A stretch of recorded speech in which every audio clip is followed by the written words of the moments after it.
Hi everyone, and welcome back to Hooked on Sport, our first episode for 2025. It's Wednesday, the 22nd of January. It's great to be back, and it's great to link up with Ben Hook. Hooky, g'day. Wallace, how you going? Yes, Happy New Year. At what point can you no longer say Happy New Year? Here we are, it's the 22nd, and I feel like we're well into 2025. I've got to past the point where I write 2024 whenever I'm writing out the date. So you know that we're well into the year. How are you, mate? Mate, very well indeed. Very well indeed. How was your summer? Yeah, excellent. Lots of cricket on. BBL's been chugging away, and I'm sure that we'll get to that at some point. But all else has been great. Work's ticking along nicely.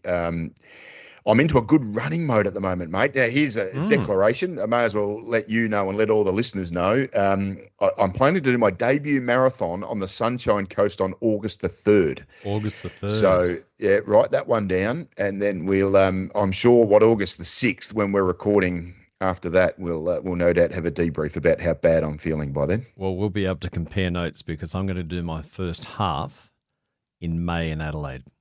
Oh, fantastic. Yeah, well done. I see the Barossa and the Adelaide Marathon have sort of swapped time schedules, if you like. So, yeah, the Adelaide Marathon, traditionally in August, has gone back to before the onset of winter. And, yeah, the Barossa Marathon's moved back, which is pretty cool. Yeah, you know what I've got to say? I think it is a shame with the world-class marathon runners, in particular in the women, that we have here in Adelaide at the moment, that we don't have a world-class top-end elite-level marathon. So Sydney's got an elite marathon that'll be end of August. Gold Coast has got an amazing marathon, which is in July. Melbourne's got an amazing marathon as well. I do think it's a bit sad that we don't have a marathon that brings all of the superstars. Wouldn't it be great to see Jess Denson and Izzy Bat-Doyle taking on the world's best here on the Adelaide streets? I reckon we'd get big crowds for it. It'd be like a one day on a Sunday, tour down under type crowds. And if you think about, you got the track right, you got some scenic parts of Adelaide, a little bit of slope, not too much, maybe throw Montefiore Hill in there at some point. That'd be a good challenge for the runners without it being ridiculous. I think that would make for a wonderful event. That's good luck to Katrina Hildyard, who's the Minister for Sport. She can sort that one out. Well, I think with the number of people that are running and, you just see the number of people that are out doing parkrun, I think there's a lot of interest in it. Righto, what do you got for me? Well, we're going to cover off the current issues in SA Sport. We've got a bonus this week with the ABL Finals in front of us. We'll catch up with Australian baseball commentator Eric Balnar to take us through a wild final round and what to look forward to this weekend with the finals. Yeah, I can't wait for that. Eric Balnar. Not many people would know the name Eric Balnar unless you're pretty heavily involved in either baseball or softball or ice hockey. And I would say, pound for pound, the best play-by-play commentator 100%. That no one has ever heard of. He is unbelievably good, incredibly accurate, smart. But how you can get commentators who make the sport better? Bruce McAvaney was an obvious example of that. Well, I put Eric in that category. I can watch a game of baseball and enjoy it a whole lot more because he is adding to the picture that I'm watching in front of me. So I'm so looking forward to our chat with him. Yeah, his depth of knowledge around baseball, which is obviously a sport. He's been here for about 10 years, and his depth of knowledge is unsurpassed. But first, Hooky, we've got to address the big issues of the week. Let's do it. Novak Djokovic, are you upset with his gamesmanship? Oh, yeah, good question. You're talking about what happened last night, which was his quarterfinal match against Carlos Alcaraz, the Spaniard who went in as a heavy favourite. Djokovic was showing serious signs of injury late in the first set. He went on to lose that first set, but has won in 4. And there are a lot of people who were suggesting that he feigned or over-exaggerated the injury to force an injury timeout and slow Carlos Alcaraz's momentum. All reasonable to be querying the legitimacy of that injury. It's not the first time we've seen this from Novak Djokovic. He is renowned for suffering from an injury and finding a way to recover from it and move like a gazelle around the court and play particularly well. I'm coming to a couple of new conclusions on Novak Djokovic. I've never found him all that likeable, and I think most people in Australia have probably seen the same thing, and I've never quite understood why that is. He's always maybe tried a little bit too hard to be likeable. But I am starting to warm to him on the basis that I think perhaps, Wallace, he is in the conversation now to be the greatest athlete of all time in sport. And tennis, I think he's comfortably there now. And you put Serena Williams, you put Roger Federer, you put Rafael Nadal in those categories. You even put Rod Laver in that category. But I think Djokovic has gone past all of them. And I do think that he's in the conversation for greatest athlete of all time. 24 majors, his 50th Slam semi-final this will be when he plays in a couple of nights' time. It's an incredible record. And I do think that what he does, which is in the rules, I might add, and there are plenty of people who take injury timeouts, it's in the rules. It's been going on for ages, and he has a capacity to get in opponents' minds. And I think that's a skill. I think that is a legitimate skill. And I think if you look at the greatest athletes in the world, they have a capacity to affect the mind of the opponent. Tiger Woods was a master of it. If you're in the final group with Tiger Woods in a major, you'd almost lost the event before you teed off on the opening hole. It was only Wei Yang in a PGA Championship who to get past Tiger Woods in those circumstances. He was just a killer with a 54-hole lead. No one could get near him. And I do think that we are seeing something very similar with Novak Djokovic. The one say about Novak as well, and if I bring this back because we're a South Australian podcast, is that he is in my mind now, and I've only given this a little bit of thought. So if someone is listening and rings in and wants to add a new name, this is fine. I've only probably thought about this for 4 minutes. But I think he is undoubtedly the best athlete ever that has competed in South Australia. So the names I had are pretty obvious. Bradman, Barry Robran, Serena Williams played an event here in 2021, I think. Ian Thorpe has swum here in an Australian National Championships, and then Black Caviar, who had a couple of races here around about a decade or so ago now. Novak Djokovic played the 2023 Adelaide International. I can't think of anyone who has had a bigger influence in sport in the world who has played here in Adelaide. So I love the Adelaide International. I don't love Memorial Drive. I think it's a real shame that we have this. We've spent money on a place that, well, spends 51 weeks of the year doing nothing and 1 week of the year with a tennis event. I know we're going to host the Beach Volleyball World Championships in October. But yeah, it's a bit of a white elephant outside of the 1 week tennis event. But it has brought us Novak Djokovic, who, love him or hate him, is by far and away the best tennis player we have ever seen. Now I think we can't argue with that.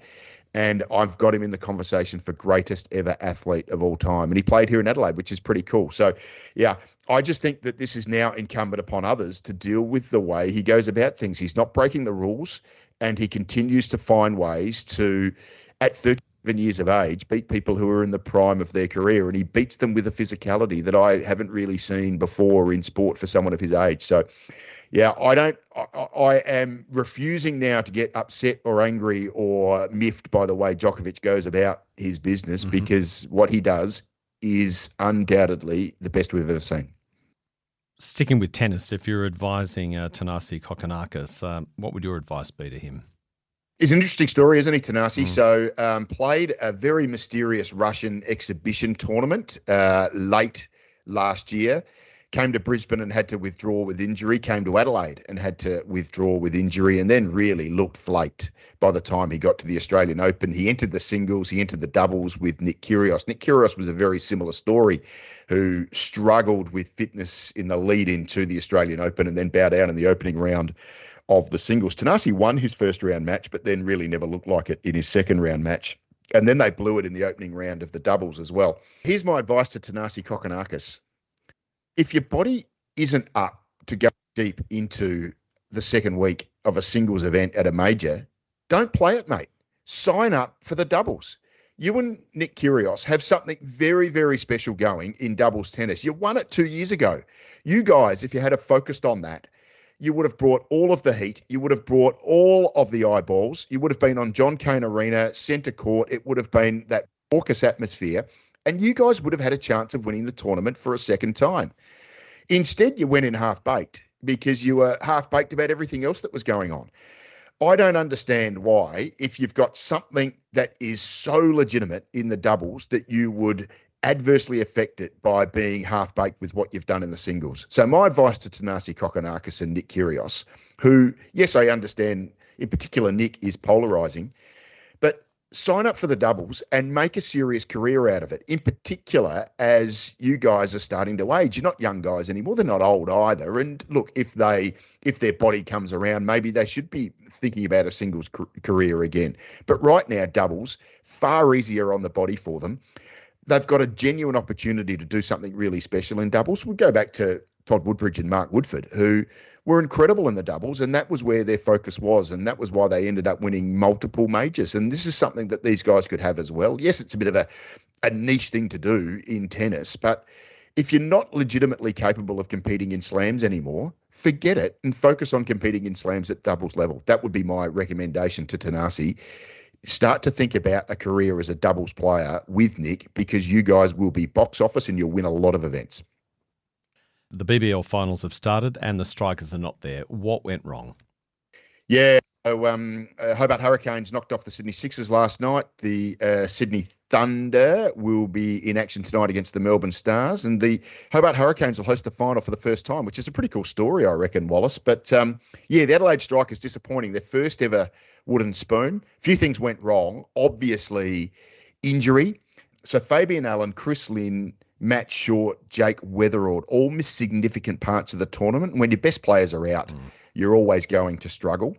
The thing about, in particular, Fabian Allen and Matt Short missing was that really affected our fielding. We looked an average fielding team as a result. Your two best fielders out of the side, Fabian Allen, West Indian, wonderful fielder, and Matt Short, anyone who's watched the Strikers will know what a gun fielder he is. We looked like not a rabble, that's unfair, but we certainly look like an average fielding team in a form of the game where you've got to be able to field well to be competitive.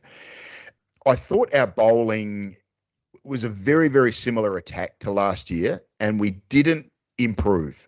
Lloyd Pope is still a star of this competition. He had a capacity to bowl sort of one ball in 9 that was just a free, easy hit for 6. As a leg spinner, you need to accept that even your best ball is going to get hit for 6 from time to time. But even though he is very threatening, very damaging, takes a lot of wickets, I think he probably went for maybe 30 runs more over the course of the season than he should have, just because he gave up a couple of balls that I thought were too easy balls to hit for 6. And then the rest of the attack never really came along. Henry Thornton didn't go forward, even though he took some wickets. Cameron Boyce probably took a step back. Jamie Overton had his moments. And when they changed the attack up a little bit and brought Jordan Buckingham in, who I thought looked really good, Brendan Doggett did some okay things without being a superstar. I think they'll be better for this year, that attack, but it certainly didn't improve. And in the BBL, things turn like this, mate. You know, things move very, very fast. The world turns fast in BBL cricket. So that attack didn't come on. And then the other thing I'd probably just ask, now that we've finished bottom, I think Tim Payne is an excellent cricket coach. I think he's a wonderful asset to the Adelaide Strikers. He's going to go on next year. But I do think at this level of cricket, you can't be a coach for 6 weeks of the year and spend the other 40 weeks of the year, 45 weeks of the year that you work behind a breakfast radio microphone and expect that is best practice for an international cricket coach. So as much as I love Tim Payne involved and I want to see him here long term, I also want to see him having some other cricket coaching experiences, whether that's as an assistant coach in the IPL or the 100, rather than doing Tasmanian breakfast radio for SEN. I mean, I think that's a fine career if he wants to do breakfast radio, but I just don't know that you can be the coach of the Adelaide Strikers and not really coach anywhere else over the course of a year, and that's a full-time career. So that's just the one thing I would ask now that we've finished bottom. Can Tim Payne be more committed to the craft of coaching and be better when he arrives to take over the Strikers, at the beginning of December 2025? So the Women's Ashes cricket is already over ahead of this upcoming match this Saturday evening. Is the format wrong or Australia just too good, Hooky? Oh, yeah. Look, Australia probably is too good. I think the format has probably let the whole situation down. So the format is 3 one-day matches, 2 points for the win, 0 points for the loser. 3 T20 matches, same deal, 2 points for the win, 0 for the loser. And then a test match, which is 4 points for the win, 0 points for the loser. And I imagine if it's a draw, it's 2 points split. So, yeah, this is all over 4 matches into a 7-match tournament, which I think is really unfortunate. So there's a T20 match tomorrow night. There's a third T20 match in Adelaide on Saturday, and then the test will start, pink ball test, which is always great. You know, the opportunity that they'll play test cricket is wonderful. That'll be a pink ball test match at the MCG beginning on January 30. And it is a shame that this head-to-head multi-format long series event is over pretty much at the halfway point. It is, genuinely really unfortunate. There's a couple of reasons that that's the case. I do think the test match needs to be worth more points than 4. I'd like to see that worth maybe 5 or 6. That certainly would have kept England alive a little bit longer in this series. The other issue we need to accept is that England maybe aren't very good. And there are some scathing criticisms coming at the England cricket team from people who know more about the England cricket team than me. I just want to share with you a tweet that came out last night from Isabel Westbury, who's a very, very astute English cricket commentator, men and the women's game. And I just want to share what she has written out last night. I haven't covered cricket full on for a few years, so it's been interesting, demoralising, seeing this women's Ashes unfold in real time. Most glaring observation, while skill and calibre has been up across the board, which makes sense, more full-time pros, big domestic leagues, plus talent pool, etc., England's game awareness, maturity, fitness, accountability, leadership, etc., have not only stalled but regressed. These are now well-paid pros who are being treated like mollycoddled preteens, and the England setup don't appear to have found a way to treat them as grown women playing professional sport for fear of broaching issues such as mental health, body image, culture. It's not easy, granted, but these issues are just being completely avoided to the detriment of England, its individual players, and the wider game. These players should be role models and leaders, and can be. So, wow. I mean, that's pretty damning criticism from Isabel Westbury. And then it turned out Alex Hartley, a former player who was doing some commentary for Channel 7, was denied a radio interview from one of the England players on the basis that she had said that there was a handful of players who were letting the team down with their fitness going back to the World Cup in October. So after this match at the SCG, which was on Monday night, she had this to say. Sophie Eccleston refused to do a TV interview with me today. I've been hung out to dry by the England team. None of them will talk to me on the boundary edge. The reason I said they were not fit is because I want them to compete with Australia. I want them to be better than Australia. I want them to win Ashes and World Cups. I've been given the cold shoulder from the England team ever since. Not all of them have given me the cold shoulder. I want to say that they've all been the same. Some of the players have been, I don't want to say that they've all been the same.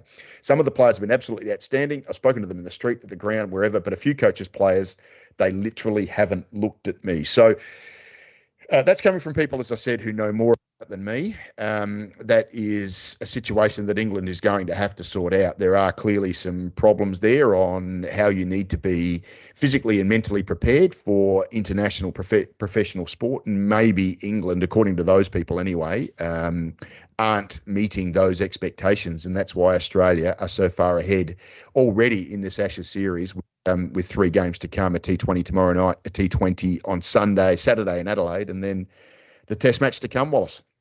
What's your prediction for the test match? Pink ball, one team dominant over the other. How many days do you reckon it'll run? Honestly, test matches for the women have been very heavily drawn results. And there's a few reasons for that. One is because the women play so little of this format of the game. I don't think there is a lot of daring do in the tactics amongst the two captains. They tend to play it a little bit more conservatively than perhaps the way the men play it. It is a 5-day test. They've traditionally been 4-day tests for the women in the past. This, I'm sure, is going to be a 5-day test. So that opens up a whole lot more possibilities. Then it'll depend on the wicket. If the wicket offers some bounce and seam movement, then we're going to see 40 wickets fall inside 5 days for sure. But if it is a pretty flat wicket and it's hard to get people out, then we may see another draw. And I think England, you know, for all of their faults that have been listed, do have a lot of players in that team who can bat for long periods of time. So Nat Siver-Brunt is obviously one of them. arguably England's best player. So yeah, Amy Jones, very good player. So I expect in the longer format of the game where England can sort of settle down and just enjoy the flow of a longer form game, they may be a bit more competitive. But Australia are just so ruthless at the moment, aren't they? And I think they would like nothing more than just destroying England, winning every one of these 7 matches. And I wouldn't be surprised if they go ahead and win the test as well. Now, the Reds play Auckland tonight. Has Adelaide United become SA's sport's greatest success story? Yeah, it's a great question, Wallace. And they probably are in that conversation 100%. They're top of the ladder at the moment.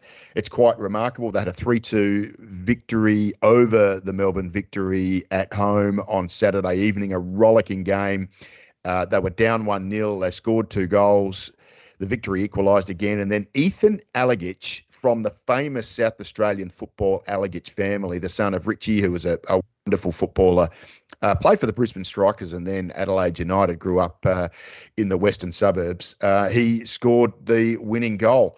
The beautiful story about Adelaide United, Wallace, they finished that match against Victory with 9 South Australians on the pitch, which I think is just incredible. Look, they haven't won anything yet. There's still plenty of games left to go in the season. But gee, they're a great story. I mean, they are doing this on the smell of an oily rag. We all understand that every club in the A-League took a hit when the distribution from the A-League competition was reduced, and so salary cap had to be reduced and all of those sorts of things. But they've done such a wonderful job of harvesting the best out of the local league, and for that to have 9 of them playing on the pitch. And I mean, 10 is Isaias, who's been here almost long enough that we could claim him as a South Australian as well. So really, really cool story. The Adelaide United, they'll play, top of the table clash against Auckland tonight.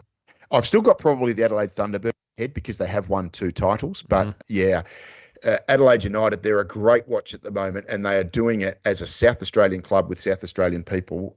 Carl Viet, the coach, and all of that crew should take a bow. Brilliant, Hooky. Let's take a short break. On the other side, we'll turn our attention to the Australian Baseball League. Adelaide to meet Perth in a 3-match semi-final series here at West Beach. To provide us with that vision on it, the voice of Australian baseball, Eric Balnar, to join us. Back shortly.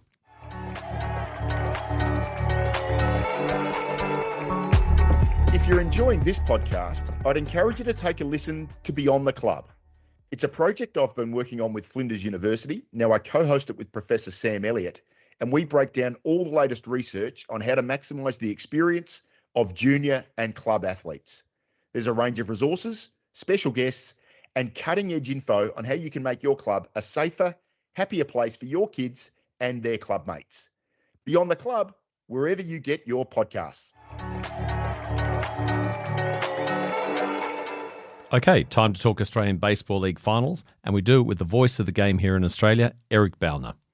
Eric, welcome to Hooked on Sport.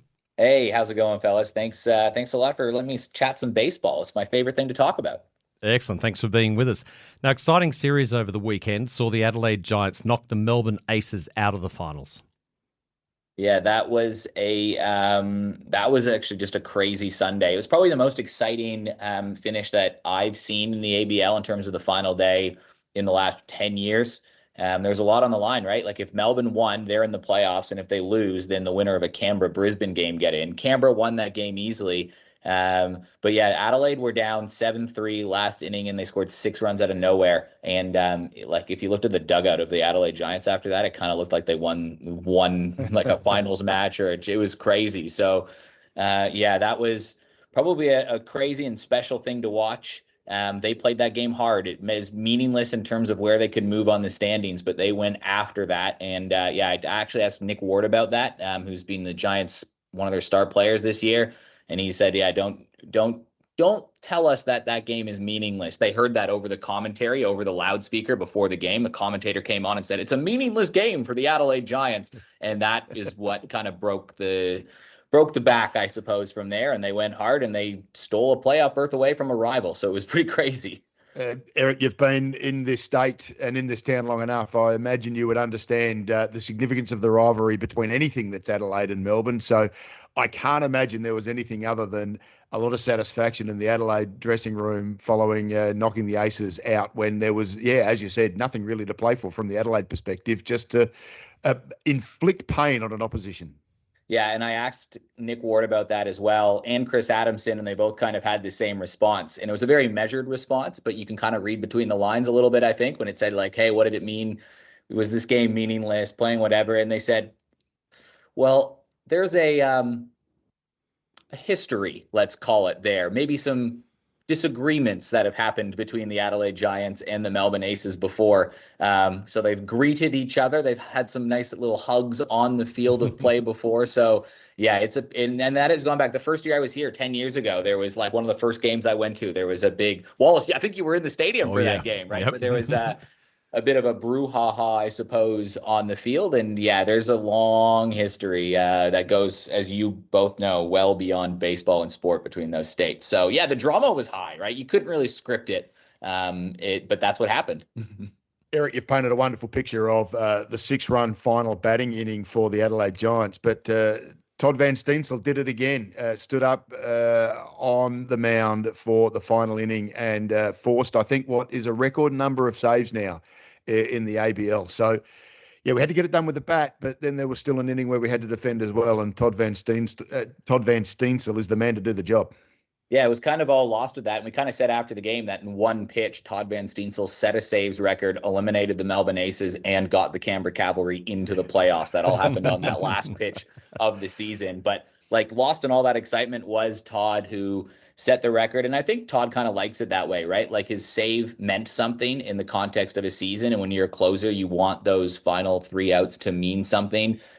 He wasn't the center of the attention in that moment either. He could just go about and do his job and still enjoy the accolades that kind of came with it. Waited for the last game to do it. Todd loves to make things a little nervy. He likes to make you wait a little bit when he's pitching out there. So it was kind of a perfect way to set the record for him. But you feel really happy for him. I mean, he invests a lot of himself into any community he goes to. Sydney's a huge part of his life and his career, and he acknowledges that. But now his Adelaide chapters become that too, whether it be locally helping out young pitchers in both the girls and boys programs in South Australia or playing professionally. So it's pretty cool that, I think Todd, I mean, you see him, he considers himself pretty much South Australian now. In the recent AYCs and the youth championships, you saw him cheering everybody on social media. It wasn't New South Wales that he was back in, it was South Australia all the way. So there was a lot of feel-good reasons from a South Australian point of view for that, I think.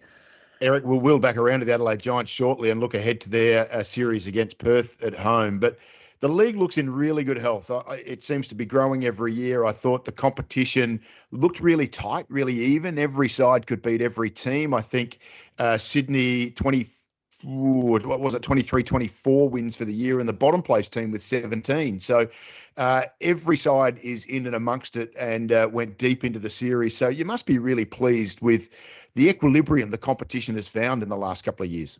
I was thinking about this morning, actually, on my drive in, and the 2 playoff matches that we have. On one side of it, it's a battle between the last 2 teams standing from last year, Perth and Adelaide, right? It's a rematch of the grand final series. On the other side, it's a battle between last year's 2 last place in the standings. So it's a battle of the last place standings and last in the standings. So yeah, I mean, it's kind of cool that Sydney win more games than their last 2 seasons combined. Wow.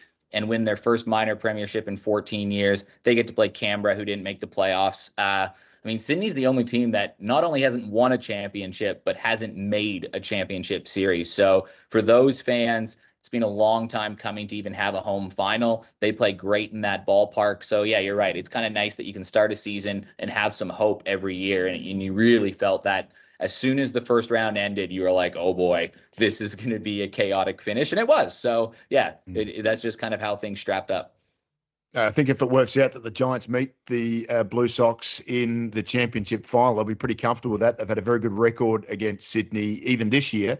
But Perth is a team that has often been difficult for us. Of course, knocked them over in the finals last year, but they've got a winning record against us this year. How do you see this series playing out? Adelaide v Perth gets underway on Friday. Yeah, tight. That's how I see it playing out. I mean, Adelaide won the last 2 championships versus Perth, but that's what goes down in the record books and the history books, and it should. But I mean, what's lost in that is how close those series were. Both went to 3 games. Perth won game 1 of those series both of the last 2 years. They have 4 chances to win a championship right here at West Beach, and they're 0-4 in those games. Adelaide's 4-0, and you look at those game 3s, and They were all decided on a moment, a diving catch in right field that saves a run last year. The year before that, it was a tie game, and it was just Rickson Wingrove that had a huge hit that kind of broke the tie. All these tiny, tiny, tiny moments these games have been settled on, which is what you want when as a fan, when you're watching it. You want to go look back and say, wow, like, so it's going to come down to who does the little things right, because that's what's going to make the big difference. So yeah, I would say it's a bit of a coin flip series. You'd have to favor Adelaide just because they get to play it at home. They had the better record, and they're the defending champs until they're not. But no one would be surprised if Perth win, because this is the business end of the season, and when they do some fine work. So I think it's going to be tight. I think Adelaide's pitching depth probably holds a little bit of an edge. I think once you start getting to those relievers, Adelaide had the best statistical bullpen and the relief pitchers of the year, and I think that plays a big advantage. And Chris Adamson is masterful in the way that he manages a bullpen and deploys those, not just the players, but people. He deploys people very, very well. He gets the best out of them. So I think because of that, I think Adelaide has a bit of an edge, but Perth have the greatest player of all time. They have a Helms Award winner. Their Tampa Bay Rays imports are heating up, and they've got some big game breakers. So yeah, I mean, if it turns into a bit of a slugfest, then it tilts into, if there's good hitting conditions on Friday at West Beach, then all of a sudden you're saying maybe this is Perth's advantage here. It'll be tight. Perfect segue there. I wanted to touch on Tank Adamson. He's been steering the ship of South Australian baseball, and in particular the Adelaide Giants, for as long as I can remember, a dual championship winning coach. What makes him so special? I think it is he gets the most out of people, everybody that's around him. I think, first off, his presence and his ethos really sort of enables people just to be themselves. Like, if you want to be the best version of yourself on the field, you have to be the best version of yourself off the field. And to be yourself, you have to be yourself. I can't try to be Ben Hook. Ben Hook can't try to be Wallace Long. Wallace Long can't try to be Eric Balnar, and vice versa. You just have to be the best Ben Hook that Ben Hook can be, and you have to be the best Wallace Long that Wallace Long can be, and I'll be the best Eric Balnar that I can be, and then we'll all do our jobs the best we can be. And I have to be accepting of everything that you are as well. So I think he does a really good job of making people feel good about themselves, make people feel the best about themselves, and therefore be the best people that they can be. And people win championships. Players don't win championships. Like, at this level, everybody's talented. Everybody has some weapon pitches. Everybody can bat. I mean, that talent helps. There's no doubt about that. Now Adelaide's very talented, but I think that's the difference with Tank, is he really gets the most out of people and controlling those things you can control, from my point of view. And that's coming from, I mean, I'm pretty good friends with Tank too. Like, I think that's my read on him. Eric, who's the next big thing to come out of South Australian Adelaide baseball? We've seen Curtis Mead reach the absolute pinnacle, play Major League with the Tampa Bay Rays. He's back on AAA now, but we expect to see his career only continue to blossom. We've got so many rising stars in South Australian baseball. The game here locally is in incredible health. I think we've seen 6 members of the Australian under-19 team out of South Australia. 5 of them are pitchers. So we seem to be in a wonderful period of development at the moment. But just maybe pinpoint for our listeners who we could maybe see heading to the US and starting to really make a name for themselves in the next 2 or 3 years.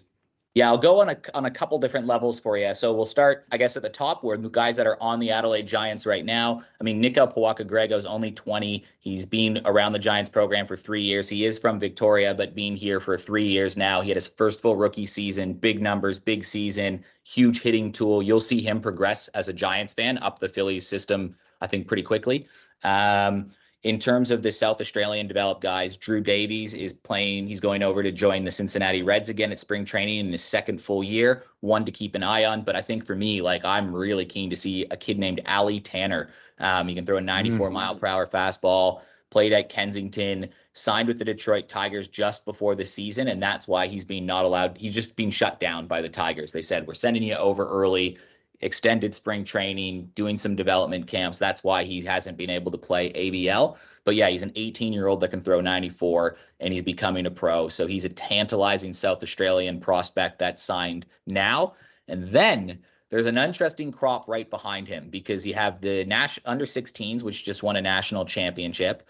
And then, as you mentioned, Hooky, you're absolutely right. South Australia has a lot of pitchers in particular on that under 18 World Cup the short list to be on that selected squad. They were at the qualifiers. I think Mitch Evans, he's a left-handed pitcher, plays for Southern Districts, been playing for Southern Districts this year as well. He's only 16. He's certainly been interesting to watch. I know at a workout earlier this year, he's a lefty that was throwing 89 miles per hour. Really good numbers at the recent under-18 championships. Shut down Team USA at a Team Australia travel trip in September. I'd be watching him. Kind of grew up around the Bite and the Giants. When his family's been season ticket holders for like 10 years. His dad was showing me a picture of him running out with Stephen Welsh, his favorite player growing up as a 5-year-old. And last week he pitched to Stephen Welsh in a club ball game in the South Australian Baseball League. So yeah, I think if I'm naming one guy, it'd be as you've asked, that's probably the guys that I would circle for some top line listeners. So we'll go Evans, Tanner, and Pawaka Grego. Yeah. Fantastic. Just very quickly, you talked a bit about the local league, Division 1 of the SABL. 18 rounds in, Henley and Grange at top, Sturt, Woodville, Southern District round out the top 4. Right now, we're obviously, about 6 weeks out from the end of the year. Who do you like? Well, I mean, I think Sturt are the champs until they're not, and they seem to do their best work in February and March, and we're about to approach February and March, and that is a dangerous team with a lot of players that know how to win. So I like them, but the sneaky one is like Southern Districts. I think we knew they would be good, but I don't think people thought they would necessarily be like top of the table good, and they had like a 13-1 win against Woodville, who've been a top team all week a couple weeks ago. They've got some good talent. They've got some professionals and current professionals or future professionals playing for them. They're a sneaky team. I'd be a bit worried about them if I was a top runner like Sturt, but Sturt is still the champs until they're not for me. They just got so much experience, and that plays a big factor. And they got some kids that can play too. So yeah, I like either Sturt or South. That's what I'm going to predict is the grand final. Brilliant, Eric. And just while you've got the crystal ball out there, mate, who do you expect to see in the final in a couple of weeks' time in the ABL? I mean, we're obviously very, very pro Adelaide, but I'll get your expert opinion on who's going to come out of the 2 semi-finals.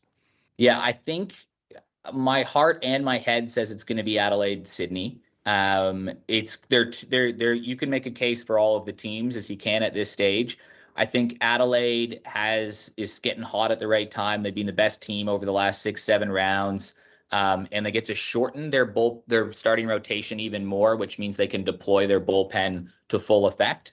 So I kind of like Adelaide in this one, but Sydney are like they're 16-4 at home this year. They're playing at home in a 3-game series versus Canberra, and that team, it plays chaos baseball. They don't do anything sexy. They don't hit the big home runs, but they pitch really, really well, and they get on and they just take the bases from you. They steal bases. They run hard. They play hard. They're really fun to watch. I think I want it to be the grand final series because then you could have Lachlan Wells, the star of the Adelaide Giants pitching staff, versus Alex Wells, his twin brother, the star of the Sydney Blue Sox. Brooke Knight, the coach of the Sydney Blue Sox, and Briley Knight, the star of the Adelaide Giants. They would be going head to head, which I think would just be like juicy storylines. Last year's last place team versus this year's champions. If you want to be the best, you got to be the best. I think that would set up the best storylines, but you can make some pretty cool storylines for Perth and Canberra too. But that's what I'll answer. The long-winded way of saying, give me an Adelaide-Sydney grand final. You are the man who tells so many of those storylines so beautifully, Eric. It is an amazing time for Australian baseball, and we really appreciate you taking some time out of your schedule to take us all through it this week. Eric, really appreciate your time on Hooked on Sport. Thank you very much, fellas.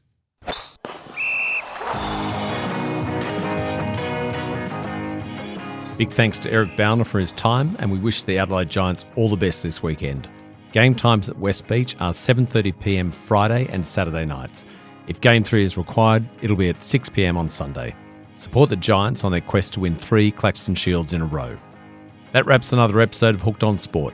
We'd love you to follow us wherever you get your podcasts. Please tell your friends about us.